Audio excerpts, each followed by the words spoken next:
Passage. Je ne regarde plus vraiment les médias, je ne suis plus un accro de l'actualité, ou plutôt de la désinformation, je m'informe autrement, avec beaucoup de prudence, en prenant du recul face à toutes les informations et en utilisant mon probabilitomètre. Et ainsi, eh bien, je crois avoir décelé la prochaine pandémie. Et en fait, elle est à un endroit où on s'y attend absolument pas.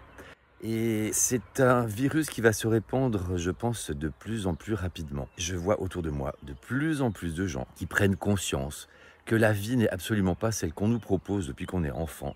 C'est-à-dire cette course effrénée pour avoir, pour la plupart en tout cas, tout à peine de l'argent pour survivre, pour avoir une illusion de liberté et de plaisir, et que en fait, eh bien, ça nous mène droit au mur. Et ils voient autour d'eux des parents, des proches qui font des burn-out, certains qui s'en sortent et d'autres malheureusement qui ne s'en sortent pas. Et puis je constate également autour de moi de plus en plus de gens, jeunes et moins jeunes, qui ont une nette envie d'arrêter ou de réduire la consommation de tabac, d'alcool, de drogue, et qui le disent clairement. Il y a l'effet de groupe, en fait, ils sont suiveurs quand ils sont avec leurs amis, leurs potes, pour peut-être être inclus dans un groupe, pour ne pas déplaire, pour ne pas perdre la face, ou que sais-je. Mais en tête à tête, eh bien, ils ont un discours tout à fait différent, et il y a vraiment, moi je trouve, cette prise de conscience.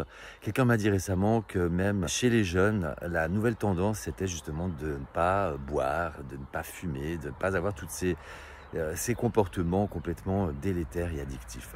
Donc voyez, cette prochaine pandémie, eh bien, elle peut se répandre comme une traînée de poudre.